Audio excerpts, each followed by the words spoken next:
Global Americans is pleased to present the second of 7 U.S. Ecuador relations working papers entitled Trade, Intellectual Property, and Access to Medicine.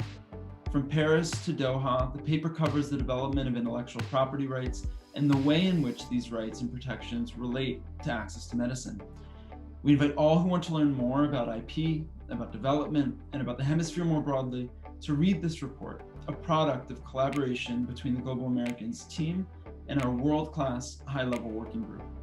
We look forward to sharing with you the rest of our working papers, which will come out in the coming weeks, and which cover a diverse range of topics central to the U.S. Ecuador relationship. Until then, we hope you enjoyed this report on intellectual property and access to medicine. Intellectual property protections are a key tool for countries to attract foreign direct investment and increase trade, but they also present legal, economic, and political challenges. For example, policymakers seeking to deepen trade relationships should discuss the importance of IP rules to trade and improve the relation to greater access to medicine.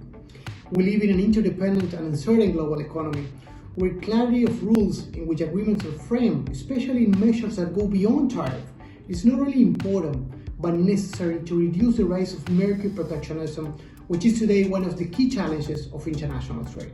Intellectual property protection have become a major component of international trade over the last 3 decades. In 1994, members of the World Trade Organization signed TRIPS, an agreement that established a baseline for global IP protection. Since then, countries have built on TRIPS and deliberated over how to balance incentives for innovation with access to medicines. Amid the COVID-19 pandemic, access to medicine is more important than ever for Latin America, including Ecuador. Governments must carefully weigh IP provisions to improve access to medicine. If done the right way, IP can incentive research and development while also guaranteeing a widespread access.